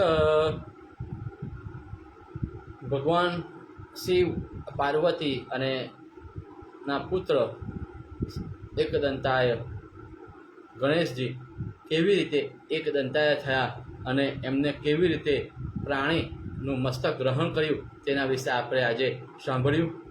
એ કથા સાંભળી અને તેઓ ગણપતિ એટલે કે એક ચોક્કસ નેતા કેવી રીતે બન્યા અને કોની કૃપાથી તેઓ એક ગણપતિએ બન્યા તેની પણ આજે આપણે કથા સાંભળી. અને એ કથાને આપણે આગળ વધીએ તે પહેલાં જ્યાં હોય ત્યાંથી ઓમ નમઃ શિવાય, ઓમ નમઃ શિવાય, ઓમ નમઃ શિવાયનો જાપ કરતા રહેશો. અને આજે આપણે આગળની કથા આગળ ચલાવીએ. હે શ્રેષ્ઠ ઋષિઓ, જેમના શ્રવણથી સર્વ પાપોનો ક્ષય થાય છે. પછી શું થયું તે સાંભળો. એ દેવતાઓ તથા ઋષિઓ જે ત્યાં આવ્યા હતા તે બધા શિવની આજ્ઞા લઈ આ યુદ્ધ કેવું થયું તેને વખાણ કરી પાર્વતી ગણેશ પર તથા પસંદ થયેલા મહાદેવને વખાણતા તેઓ પોતપોતાને સ્થાનકે ગયા. જ્યારે ગિરજા દેવીનો કોપ ઉતર્યો ત્યારે શિવ, તેના ગણ તથા જગત એ સર્વ સ્વાસ્થ્યને પ્રાપ્ત થયા. શિવ પણ પૂર્વની પેઠે ગિરજાને પસંદ કરી લોકોના હિતના માટે વિવિધ પ્રકારના સુખનો અનુભવ કરવા લાગ્યા. વિષ્ણુ તથા બ્રહ્મ પણ અત્યંત દુષ્કર એવું કાર્ય કરી શિવની આજ્ઞા લઈ પોતપોતાના ભવનમાં ગયા. ભગવાન નારદ પણ પાર્વતીની પ્રશંસા કરી મહાદેવના શયનનું ગાન કરતા કરતા ત્યાંથી ગયા. હે મુનિઓ, જે તમે મને પૂછ્યું હતું તે સર્વ મેં તમને કહ્યું.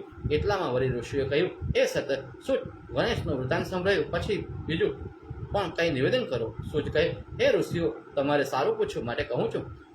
પાર્વતી તથા શિવ પ્રેમથી કૈલાસ પર વિરાજતા હતા. ગણેશે પોતાને લાલન કરતા માતા પિતાનું સુખ વધાર્યું.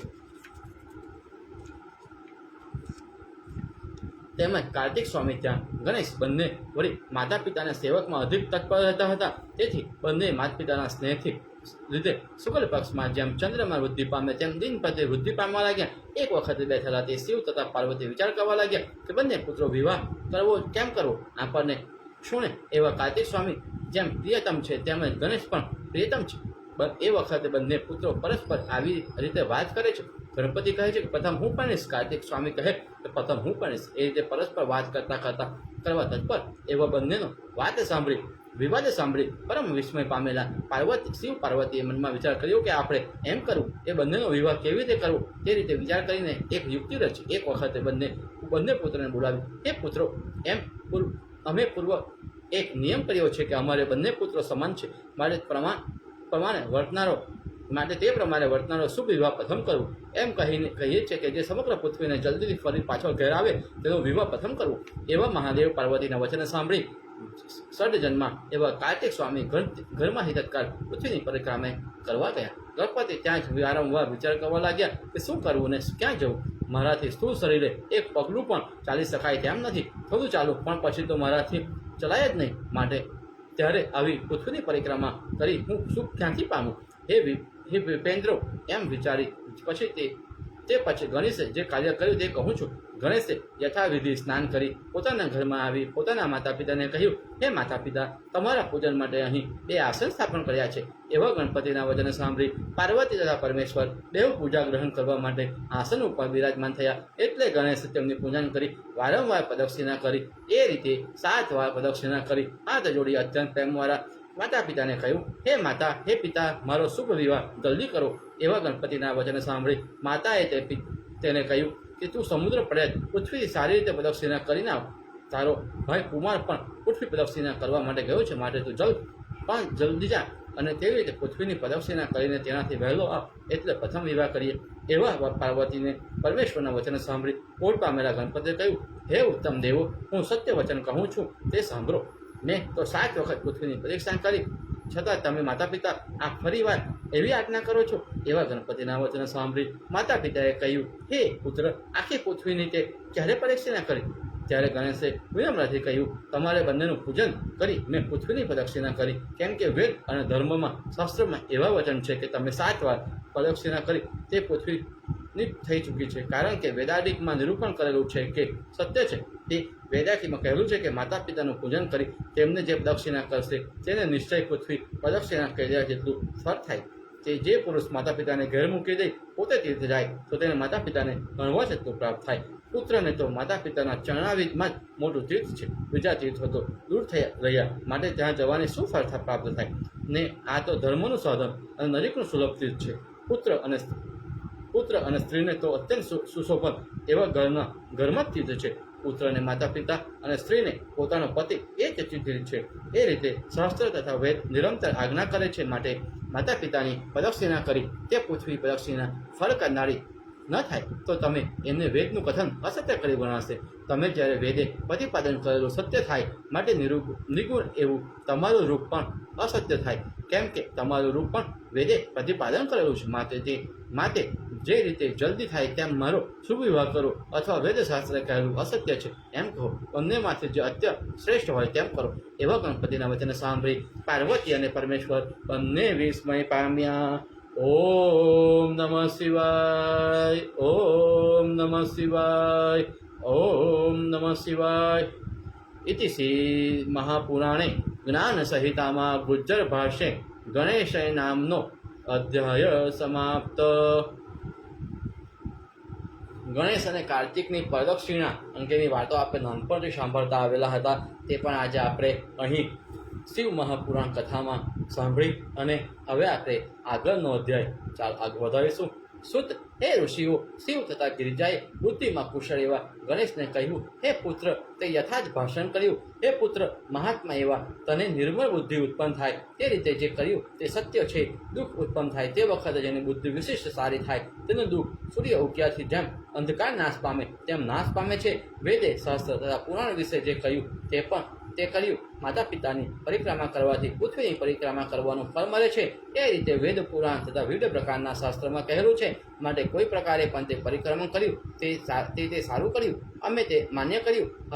માટે હવે ફેરફાર નહીં કરીએ એમ કહી બુદ્ધિસાગર એવા ગણેશને આશ્વાસન આપી તેઓ વિવાહ કરવાનો તેઓએ વિચાર કર્યો. તેઓએ વિશ્વરૂપ નામના દેવની સર્વાંગ સુંદર અને સુખ એવી રિદ્ધિ અને બુદ્ધિ નામની બે કન્યા હતી. તેની સાથે સહજથી ગણેશનો વિવાહ કર્યો. તે વિવાહમાં સંતુષ્ટ થયેલા સર્વ દેવતાઓ આવ્યા. શિવ તથા પાર્વતીએ જેનો મનોરથ હતો એવી રીતનો વિવાહ કર્યો. જે વિવાહ જોઈ ત્યાંના આવેલા ઋષિઓ દેવતાઓ પણ પરમ હર્ષ પામ્યા. ગણેશ પણ તે બંને સ્ત્રીથી પરમ સુખ પામ્યા. ત્યાર પછી થોડા વખતમાં ગણપતિને 2 પુત્રો થયા. તેમાં સિદ્ધિ નામની સ્ત્રીને લક્ષ થયો, માટે બુદ્ધિને લાભ થયો. એ રીતે ગણેશ અચિત્ય એવા સુખને ભોગવે તેટલામાં કાર્તિક સ્વામી સર્વ પૃથ્વીની પરિક્રમા કરી ત્યાં આવ્યા. રસ્તામાં તેને નારદે કહ્યું કે તારા માતા પિતાએ જે કહ્યું તે તું સાંભળ. તને તીર્થ માટે મોકલી કંપટ કરી ગણેશનો વિવાહ કર્યો. તેને 2 સ્ત્રી પરણાવી અને સ્ત્રીઓમાંથી 2 પુત્ર થયા. તેથી ગણેશનો નિરંતર સુખ ભોગવે છે. તે પૃથ્વી પ્રદક્ષિણા કરી એ જ ગણેશ માટે સારું કર્યું. માતા પિતા ઉઠીને જ્યારે તેઓ એવો અન્યાય કરે ત્યારે બીજો શું ન કરે તે પણ તેઓ આ કામ સારું કર્યું નહીં. મારા મનમાં વિચારું છું તારે પણ મારું સારું લાગતું નથી. આ જે થયું તે શાસ્ત્ર વિરુદ્ધ જ થયું છે. પણ માતા ઉઠીને પુત્રને જ્યારે વિષ આપે, પિતા વિક્રય કરે ત્યારે રાજા સર્વહરણ કરી જાય. તે એ કોને આગળ જોઈને કહેવું. માટે આવું નીતિશાસ્ત્ર વિરુદ્ધ જેને કાર્ય કર્યું હોય તેને મુખ જોવું નહીં એવી નીતિ છે. પછી તો જેમ તમારી ઈચ્છા આવે તેમ કરજો. એ રીતે નારદ કાર્તિક સ્વામીને કહી ત્યાંથી અંતર્ધ્યાન થઈ ગયા. કોપાગ્નિ પ્રજ્વલિત એવા કાર્તિક સ્વામી પર માતા પિતાને નમસ્કાર કરી માતા પિતાને વાળ્યા. તો એ પણ કોચ નામના પર્વત પર ગયા. ત્યારે માતા પિતાએ કહ્યું કે હે સ્કંદ, પૃથ્વીની પ્રદક્ષિણા કરીને આવ્યા પછી તમે તમારો વિવાહ કરશો એ વચન તમને વરદાન કર્યું છે. તો પણ હવે તું કેમ ચાલ્યો જાય છે? આમ જવું તને યોગ્ય નથી એમ કહી માતા પિતાએ વાળ્યા. ત્યારે કાર્તિક સ્વામીએ કહ્યું કે તમે કપટ કર્યું, માટે મારે અહીં રહેવું નથી એમ કહી ચાલ્યા ગયેલા. કાર્તિક સ્વામીની આજ સુધી શુભ એવા પર્વત પર રહી લોકોના પાપને હરણ કરે છે. તે દિવસથી કુમાર એવું તેનું નામ ત્રિલોકી પ્રસિદ્ધ થયું. દેવતાઓ તપોધન એવા ઋષિઓ ત્યાં કોચ પર્વત ઉપર કાર્તિકની ત્રિલોકી પ્રસિદ્ધ થયું. દેવતાઓ તપોધન ઋષિઓ ત્યાં કોચ પર્વત પર કાર્તિકની પૂર્ણિમાના દિવસે જઈ કુમાર સ્વામીના દર્શન કરે છે. કાર્તિકી પૂર્ણિમાના દિવસે કૃતિકાનો યોગી હોય ત્યારે જ કાર્તિક સ્વામીનું દર્શન કરે તેનું બધું પાપ ભરી જાય છે અને ઈચ્છિત પામે છે. એ રીતે સ્કંદનો વિરોધ થયો. તેથી ઉમા પણ દુઃખ પામ્યા. તેનું દુઃખ તારવા માટે શંકર પોતે વ્યક્તાચર પાસેના કોચ પર્વત પર ગયા. પાર્વતી સહિત મલ્લિકાર્જુન નામના તે શિવ સુખાવ એવા જ્યોતિર્લિંગ રૂપે આજ દિન સુધી ત્યાં દર્શન આપે છે. પોતાના સાંત્વન પામેલા એવા તે મલ્લિકાર્જુનને જાણી તે કોચાચલની વિજય જવાની ઈચ્છા કરનારા કાર્તિક સ્વામીને દૂર ન જવા દેવતાઓ તથા પ્રાર્થના કરી. તો ત્યાંથી 3 યોજન દૂર રહેવા માટે ગયા. પણ ત્યાં પણ પર્વત પર મનુષ્ય દર્શન માટે જાય.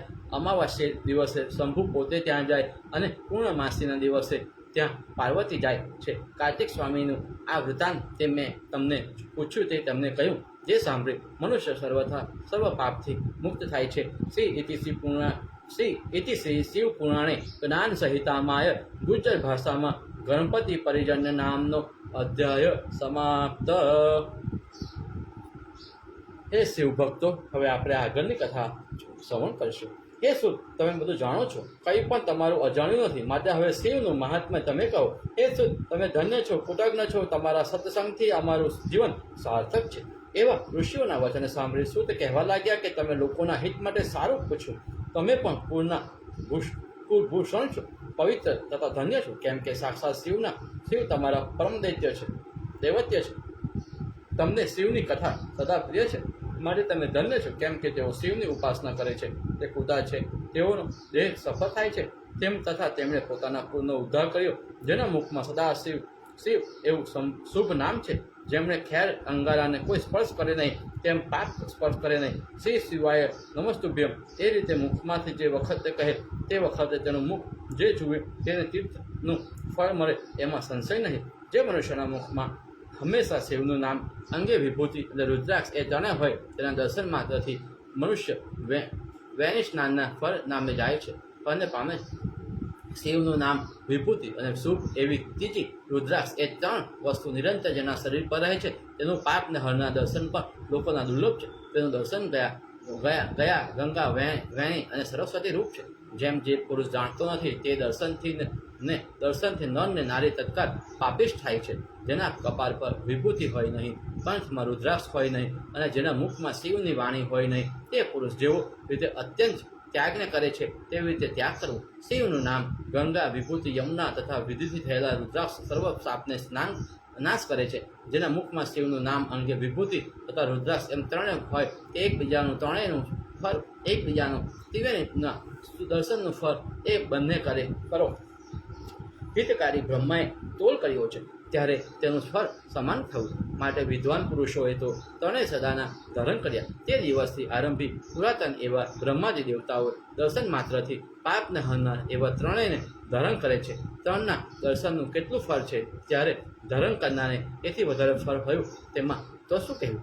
ઋષિઓ પૂછે છે, હે સુત, રુદ્રાક્ષનું ફળ અમે તમે કહ્યું, હવે ખાસ કરીને તમે તેનું મહાત્મા તત્વોને કહેવા યોગ્ય છો.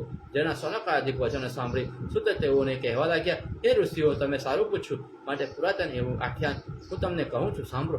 11 રુદ્રાક્ષ ધારણ કરનાર પુરુષ રુદ્રરૂપ થાય છે. 11 ધારણ કરી પુરુષ જે ફળ પામે તેનું ફળ 100 વર્ષ પણ વર્ણન કરી શકાય તેમ નથી. 550 જેટલા 550થી મુખ જ રચી જે ધારણ કરે તે શિવરૂપ થાય છે. એ મુનીશ્વરો 360 રુદ્રથી તેવડું જનોય ધારણ કરવું. 3 રુદ્રાક્ષની શિખા ધારણ કરવી, બંનેમાં કાંઈ 11, 101, કંઠમાં 2, બાહુમાં 11, તેમજ મણિબંધ કાંડામાં 11, ઉપવતીમાં 3 ધારણ કરવું. બાકી રહેલી 50નું કટિસૂત્ર કરી વિદ્વાન પુરુષે નાભી દેશે વિશે ધારણ કરવું. એ રીતે સંખ્યાના રુદ્રાક્ષને ધારણ કરે તે શિવ થાય, એમાં સંયમ નહીં.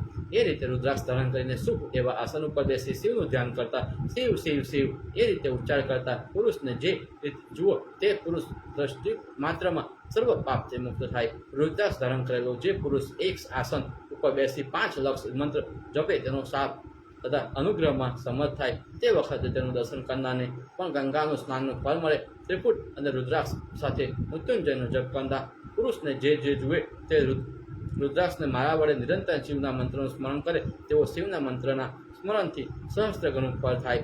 શિવ, વિષ્ણુ અને સૂર્ય શક્તિના ગણપતિના જપ કરવાના રુદ્રાક્ષને મારા શુભ ફળ દેનારી છે. સર્વદેવના જપ માટે પણ એ રુદ્રાક્ષ માળા કહેલું છે. જે કોઈ બીજો દેવનો ભક્ત હોય તે પણ રુદ્રાક્ષની માળા વડે ફળને પામે છે. મુક્તિની, ભોગની, પુત્રની અને ધનની, વિદ્યાની, શયનની અને કન્યાની જેને કામના હોય તેણે પણ તે કામના માટે રુદ્રાક્ષની માળાની નિરંતર જપ કરવો. તેથી તે કામના તેની પૂર્ણ થાય એવા સંશય નથી. તેમાં પણ જે રુદ્ર ભક્ત હોય તેને તો વિશેષ કરીને પણ રુદ્રાક્ષની માળાને જપ કરવો, કેમ કે વસ્તુતઃ સર્વ દેવતાઓનો જપ કરવાથી રુદ્રાક્ષની માળા મુખ્ય કહેલું છે. કામનાથી કેમ નિષ્કામ જપ કરનારને પણ રુદ્રાક્ષની માળાથી ફળ મળે છે. માટે જે લોકમાં રુદ્રાક્ષ અત્યંત શ્રેષ્ઠ કહેલી છે તે લક્ષ્મી કામવાળાએ સૂર્યમણિની માળા વડે જપ કરવો. યશની કામનાવાળા પુરુષોએ મુક્તામણી માળાની ઉત્તમ જપ કરવો. પુત્રની કામનાવાળાએ સ્ફટિક મણીની માળા વડે જપ કરવું. વશ કરવાની ઈચ્છા પુરુષોએ પ્રવાર માળા વડે જપ કરવો. વાહનની કામનાવાળાએ રૌપ્ય મણીના માળા વડે જપ કરવો. અને રુદ્રાક્ષની માળા તો મુક્તિ, ભક્તિ, મુક્તિ અને સર્વ કામના ફળને આપનારી છે. દેવતાઓના નાના પ્રકારના હોવાથી માળાઓ અને નાના પ્રકારની કહેલી છે. શિવ તથા વિષ્ણુની પ્રસન્નતા માટે તો શુભ એવી રુદ્રાક્ષની માળાથી જપ કરવો. વળી સૂર્યના જપમાં પુરાતન પુરુષોએ સ્ફટિકની માળા એટલે કહેલી છે, શ્રેષ્ઠ કહેલી છે.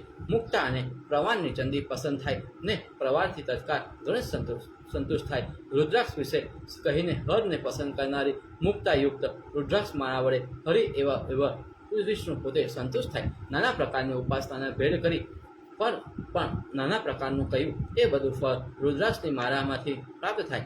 લક્ષ્મીજીના જપ કરવામાં સુવર્ણની માળામાં સુખાવાઈ કહેલું છે. એ રીતે પ્રાચીન વ્યાસાધિક સર્વ ઋષિઓએ કહ્યું તેમજ તેઓને જે અનેક શાસ્ત્ર વિચારી રુદ્રાક્ષ કલ્યાણ કરનાર કહી છે. વળી રુદ્રાક્ષના આ ઘણા પ્રકારની કહી છે તેનો ભેદ હું કહું છું તે સાંભળો. એક મુખવાળી જે રુદ્રાક્ષ હોય તે સર્વ સિદ્ધિને દેનારી જાણવી. જ્યાં એક મુખવાળી રુદ્રાક્ષ હોય ત્યાં 8 સિદ્ધિઓ આવીને વસે. વળી જે જ્યાં 2 મુખવાળી રુદ્રાક્ષ હોય ત્યાં લક્ષ્મી નિવાસ કરે. તેમાં 3 મુખવાળી રુદ્રાક્ષ હોય ત્યાં સર્વ વિદ્યા નિવાસ કરે.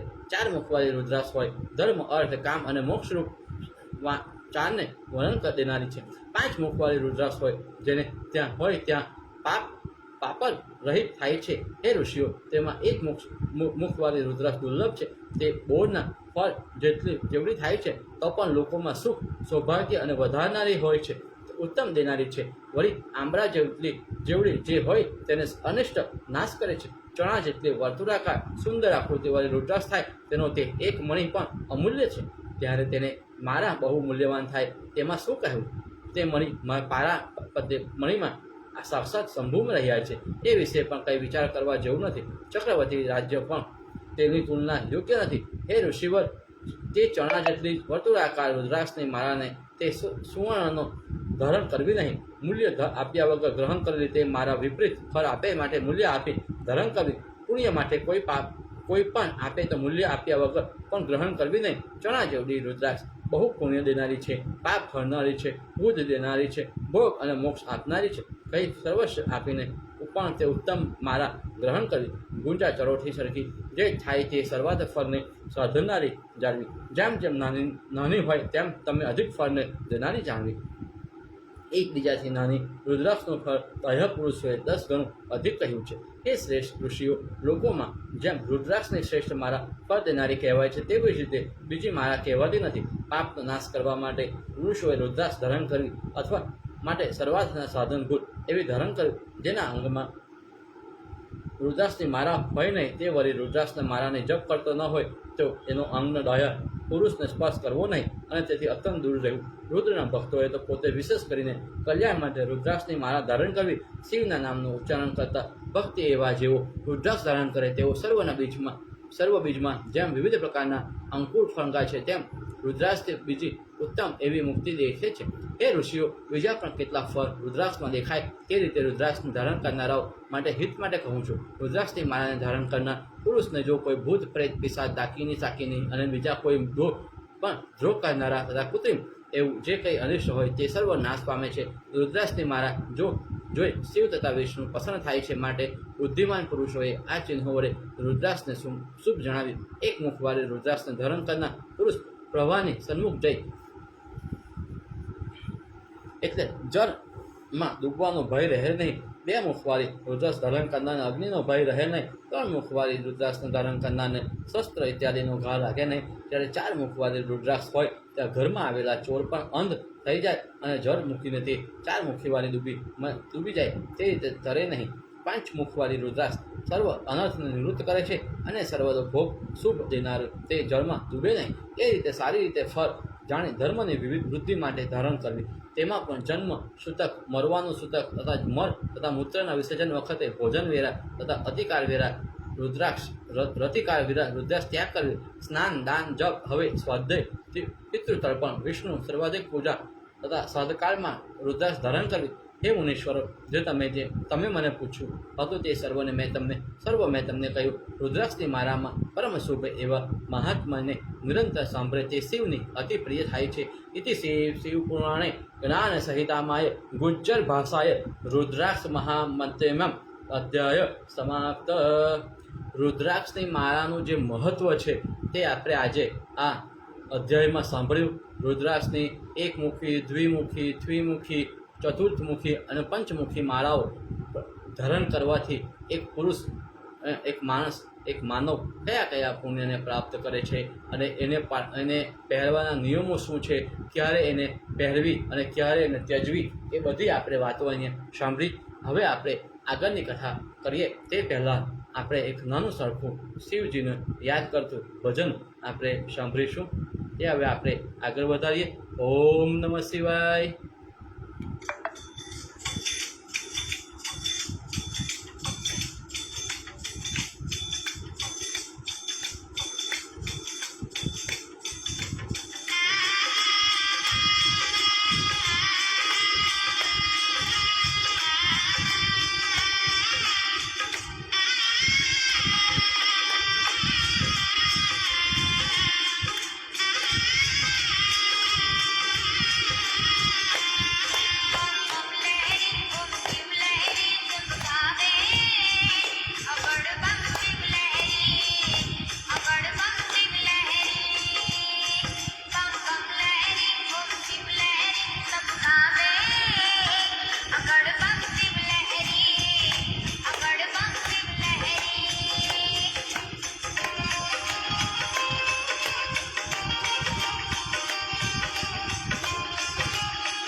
રુદ્રાક્ષની આપણે વાતો સાંભળી, રુદ્રાક્ષની પહેરવાની રીતે, રુદ્રાક્ષ પહેરવાથી પ્રાપ્ત થતા ફળોની વાતો સાંભળી. હવે આપણે આગળની કથાનું શ્રવણ કરીશું.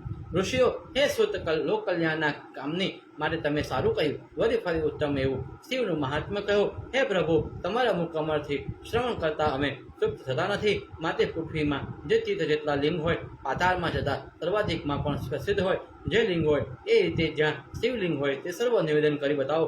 એવા તે સોનક આદિકના વચન સાંભળી સુત તેઓને કહેવા લાગ્યા કે હે ઋષિઓ, તમે લિંગનું મહાત્મ્ય મને પૂછ્યું. સર્વ લિંગની સંખ્યા કોણ કરી શકે? કેમ કે સર્વ ભૂમિ લિંગમય છે, તે સર્વ જગત સર્વમય લિંગમય છે, તે તીર્થ પણ લિંગમય છે. કેમ કે બધું જગત લિંગમય રહ્યું, તેથી તે સર્વલિંગની સંખ્યા થાય નહીં. માટે કિંચિત માત્ર કહું છું. તે કંઈ દ્રશ્યમાન દેખાય છે, વર્ણન કરાય છે અને યાદ કરાય છે, તે બધું શિવ રૂપ જ છે.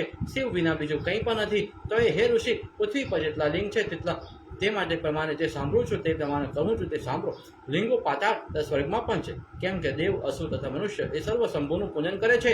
જો કે દેવ, અસુર અને મનુષ્ય સહિત આ સર્વ શંભુથી વ્યાપ્ત છે. તો પણ લોકોને અનુગ્રહ કરવા માટે મહેશ્વર તીર્થ તથા સ્થળમાં વિવિધ પ્રકારના લિંગ ધારણ કરે છે. જેને સ્થાનકે ભક્તોએ ભક્તિ વડે યાદ કરેલા શંભુ ત્યાં અવતાર લઈ કાર્ય કરી લોકોના ઉપકાર માટે લિંગ રૂપે ત્યાં વિરાજમાન થાય છે. જેમની સૂર્ય પૂજાથી મનુષ્ય સિદ્ધિ મેળવે તથા તેમના ભૂમંડળમાં રહેલા લિંગોની પણ સંખ્યા થઈ શકે તેમ નહીં. તોય જેવું મેં સાંભળ્યું, જેવી રીતે મને જ્ઞાન છે તે પ્રમાણે કહું છું તે સાંભળો. જેના શ્રવણથી મનુષ્ય ક્ષણ માત્રમાં સર્વ પાપથી મુક્ત થાય તેવા મુખ્ય લિંગ હું કહું છું. હે ઋષિઓ, મુખ્ય લિંગોમાં પણ જે 12 જ્યોતિર્લિંગો છે તેમના શ્રવણથી પાપ નાશ થાય એ તે લિંગ હું કહું છું. સૌરાષ્ટ્રમાં જે 12 જ્યોતિર્લિંગ છે જે શ્રવણ પ્રાપ્તથી નાશ પામ થાય છે તે લિંગ તમને કહું છું. સૌરાષ્ટ્રમાં સોમનાથ, પૂર્વ દિશામાં વેંકટાચલની પાસે રહેલા ત્રિશૈલ નામના પર્વત પર મલ્લિકાર્જુન, ઉજ્જૈની મહાકાલેશ્વર તથા ઓમકારેશ્વર, હનુમાનમાં પૃષ્ઠભાગમાં કેદાર અને દાકિનીમાં નામની પ્રસિદ્ધ પુરીમાં ભીમાશંકર, વારાણસીમાં વિશ્વેશ્વર, ગોમતી નદી પર ગોમતીના તટ પર ત્રંબકેશ્વર, ચિતાભૂમિમાં વૈજનાથ, દારૂકી વનમાં નાગેશ્વર, સેતુબંધમાં રામેશ્વર, શિવાલય નામના સ્થાનમાં દુષ્મેશ એ 12 નામનું પદકાલે ઉઠીને જે પાઠ કરે છે તે સર્વ પાપોમાંથી મુક્ત થાય છે અને સર્વ સિદ્ધિ પામે છે. જે કામનાની ઈચ્છા રાખી મનુષ્ય પોતાના 12 લિંગનો પાઠ કરે તેને તે કામના ફળ પ્રાપ્તિ થાય છે. એમાં સંશય નથી. આ 12 જ્યોતિર્લિંગના દર્શનથી મનુષ્ય પાપ તરી જાય છે. હે ઋષિઓ, જેમણે જ્યોતિર્લિંગના દર્શન કર્યા તેમના સર્વ પાપોનો ક્ષય થાય છે. મહેશ્વરની ઉપર પ્રસન્ન થાય છે અને માતાના ગર્ભમાં તેમનો વાસ થાય છે.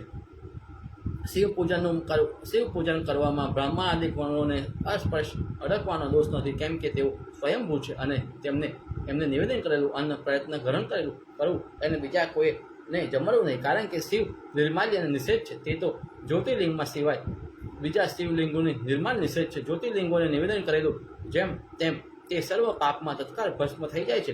જ્યોતિર્લિંગના પુષ્પનું ફળ મુક્તિ કહી શકાય તેમ નથી. એક જ્યોતિર્લિંગની પણ જે 6 મહિના સુધી પૂજા કરે તેને માના ગર્ભમાં જન્મવાનું દુઃખ થાય નહીં. અને હિન યોનિમાં ઉત્પન્ન થયેલા જ્યોતિર્લિંગના દર્શન કરવાથી બ્રહ્માદિ નિર્મળ કુળમાં જન્મ પામે. વેદનો પરંપરાગત અને ધનાદ્ય થાય. પછી તે જન્મમાં યજ્ઞાથી શુભ કર્મ ન પામી શકે એવું મુક્તિ પામે. તેમજ હે મુનિ, મચ્છર હોય, અત્યંત ચાંદ્રાદિક હોય તથા સંડ હોય તો પણ જ્યોતિર્લિંગના દર્શનથી બ્રાહ્મણ મુક્તિ પામે. જ્યોતિર્લિંગના દર્શન કરવાથી અત્યંત હોય તો પણ મુક્તિ પામે. એ શ્રેષ્ઠ ઋષિઓ, હવે આ તીર્થોમાં તથા સ્થળમાં જ્યોતિર્લિંગના પ્રધાન મુખ્ય એવા જે ઉપલિંગ છે તેમાંના નામ હું તમને કહું છું. સોમેશ્વરથી થયેલું લિંગ અંધકેશ નામે લિંગ છે. એ લિંગ સોમેશ્વરથી ઉત્પન્ન થયું એમ જણાય છે. તે ઉપલિંગ પૃથ્વી તથા સાગરના સંગમ પર આવેલું છે. મલ્લિકાર્જુન નામના જ્યોતિર્લિંગથી ઉત્પન્ન થયેલું રુદ્ર ઉપલિંગ પર્વત પ્રાંતના જલપાઈમાં દેશમાં છે. મહાકાલેશ નામના જ્યોતિર્લિંગથી ઉત્પન્ન થયેલું ઉપલિંગ દુર્ગેશ નામથી વિખ્યાત છે. ઓમકારેશ્વર નામના જ્યોતિર્લિંગથી ઉત્પન્ન થયેલું ઉપલિંગ કદમેશ નામથી વિખ્યાત છે. કેદારેશ્વર નામના જ્યોતિર્લિંગથી થયેલું ભૂતેશ નામનું ઉપલિંગ યમુના તટ પર વિખ્યાત છે. ભીમશંકર નામના જ્યોતિર્લિંગથી ઉત્પન્ન થયેલું ઉપલિંગ ભીમેશ્વર નામથી પ્રસિદ્ધ છે. વિશ્વેશ્વર નામના જ્યોતિર્લિંગથી ઉત્પન્ન થયેલું ઉપલિંગ શરણેશ્વર એ રીતે વિખ્યાત છે. ત્રંબકેશ્વર નામના જ્યોતિર્લિંગથી ઉત્પન્ન થયેલું ઉપલિંગ નાગેશ્વર નામના જ્યોતિર્લિંગથી ઉત્પન્ન થયેલું ભૂતેશ્વર નામથી વિખ્યાત છે. વૈદ્યનાથ નામે વિખ્યાત છે. વિદેશ્વર નામે સિદ્ધ છે. વૈદેશ્વર નામના જ્યોતિર્લિંગથી ઉત્પન્ન થયેલું ઉપલિંગ જેના દર્શનથી પાપ નાશ કરે છે એવું જીવિકા નામની નદી ઉપર સરસ્વતીના સંગમ પર છે. રામેશ્વર નામના જ્યોતિર્લિંગથી ઉત્પન્ન થયેલું ગુપ્તેશ્વર નામથી પ્રસિદ્ધ છે. દુષ્મેશ નામના જ્યોતિર્લિંગથી ઉત્પન્ન થયેલું ઉપલિંગ વાઘ્નેશ્વર નામથી પ્રખ્યાત છે. ઋષિઓ મુખ્ય એવા એટલા ઉપલિંગ મેં તમને કહ્યા. હવે બીજા પણ મુખ્ય લિંગો છું કહું છું તે સાંભળો. ભાગીરથી તીરના મુખ્ય રૂપ અને મૂર્તિ આપના કૃતાવેશ્વર નામે લિંગ છે. વળી તેમાંનું જેવું ભૂતકાલક નામનું લિંગ છે. વારાણસીમાં દશ્યામેઘ નામના સ્થાનમાં તિલ ભાડેશ્વર નામે મહાદેવ છે અને ગંગાસાગર સંગમ ઉપર સંગમેશ્વર મહાદેવનું લિંગ છે. યમુના તીર ઉપર ગોધુમેશ્વર નામે પ્રસિદ્ધ મહાદેવ છે. વૃંદાવનની પાસે નીલેશ્વર નામે વિખ્યાત મહાદેવ છે. તેમજ મનુષ્યને સર્વસાધક એવા ભૂતેશ્વર પણ ત્યાં છે. કૌશિકી નદીની પાસે નારેશ્વર નામે પ્રખ્યાત મહાદેવ છે. ગળકી નદીના તટ પર કુટેશ્વર નામે પ્રસિદ્ધ મહાદેવ છે. પુષ્કર નામના ક્ષેત્રની પાસે પુરેશ્વર નામે પ્રખ્યાત મહાદેવ છે. ફલગુ નદીના તીર પર મંદકેશ એ રીતે પ્રખ્યાત એવા શિવ છે. તેના દર્શન માત્રથી સિદ્ધિ મુક્તિ અને મુક્તિને આપના સિદ્ધનારાયણેશ્વર ગોમતી તથા ક્ષીરસાગરના સમાગમ પર બિરાજે છે. પટણામાં દુધ્રેશ્વર નામે મહાપ્રખ્યાત મહાદેવ છે. ઉત્તરમાં મુગેશ્વર તથા જગન્નાથ નામે મહાદેવ છે. નર્મદાના તીર પર તો લિંગોની સંખ્યા જ નથી કેમ કે પાપને હરનારી તે નર્મદા રુદ્રરૂપ છે. તે નર્મદામાં રહેલા કેટલા પાષાણ પણ શિવ રૂપી છે. તો પણ એ મુનીશ્વરો કેટલાક મુખ્ય નામ હું કહું તે સાંભળો. પાપને હરનાર આદેશ્વર નામે મહાદેવ છે. વળી પરમેશ્વર અને સિંહેશ્વર નામે મહાદેવ છે. સુખમેશ્વર, કુમારેશ્વર, કુંડકેશ્વર અને મંડપેશ્વર તેમજ દર્શનથી પાપ હરનારા તીક્ષણેશ્વર નામે મહાદેવ છે. વળી નર્મદાના તટ ઉપર દુષ્ણેશ્વર નામે મહાદેવ છે. સુલેશ્વર, કુંભેશ્વર અને ત્રિભુવનમાં વિખ્યાત એવા કુંભકેશ્વર નામે મહાદેવ છે. તેમજ સોમેશ્વર દેવે પેથે નીલકંઠ કહેવાય છે અને મંગળકારે તેથી મંગળેશ્વર એ રીતે પ્રખ્યાત છે. તે જ રીતે કોટી હત્યાના પાપને નિવારણ કરનાર નંદિકેશ્વર નામે દેવ છે. તે નંદિકેશની પરમ હસ્તી છે. જે પૂજા કરે છે તેને અખિલ સિદ્ધિ મળે એમાં સંશય નથી. જે નર્મદા નામે સ્નાન કરે છે તેના પાપ પણ નાશ પામે છે. ઇતિ શ્રી પુરાણે જ્ઞાન સહિતામાય ગુજ્જર ભાષામાં જ્યોતિર્લિંગ નિરૂપણ નામનો અધ્યાય સમાપ્ત. મુખ્ય બાલલિંગોમાં પણ એમના ઉપલિંગો અને નર્મદા કિનારે આવેલા મહાદેવજીના લિંગો વિશે આપણે સાંભળ્યું. હે મારા શિવ ભક્તો, આપ જ્યાં હોય ત્યાંથી પોતાની જગ્યા ઉપર એક વખત પોતાના બંને હાથ ઊંચા કરીને હર હર મહાદેવ, હર હર મહાદેવ, હર હર મહાદેવનો નાદ કરીએ અને આજની કથાને આપણે અહીંયા વિરામ આપીએ. આવતીકાલે ફરીથી આટલા જ વાગ્યે આપણને અહીં શિવ મહાપુરાણ કથાની શ્રવણ કરવા માટે હું આમંત્રું છું અને આપ પણ આ ઉત્સાહપૂર્વક આપ અહીં પધારશો એવી મારી નમ્ર વિનંતી છે. આ શ્રાવણ માસમાં આપણે શિવમય બનીએ અને ભક્તિના એકાઉન્ટમાં ક્રેડિટ કરીએ. શ્રાવણ માસમાં શિવમય બનીએ અને ભક્તિના એકાઉન્ટમાં ક્રેડિટ કરીએ. એ જ આશયથી આપણે શિવ મહાપુરાણ કથાનું શ્રવણ કરી રહ્યા છીએ, વાંચન કરી રહ્યા છે. તો આપ આપના પરિવાર, મિત્રો અને સ્વજનો સાથે સુખ સમૃદ્ધિ પ્રાપ્ત કરો એવી જ મનોકામના સાથે આજની આ કથાને હું અહીં વિરામ આપું છું. આ ફરીથી આવતીકાલે આપણે ફરીથી મળીશું એવું આપને આમંત્રણ છે. ઓમ નમઃ શિવાય, ઓમ નમઃ શિવાય, ઓમ નમઃ શિવાય.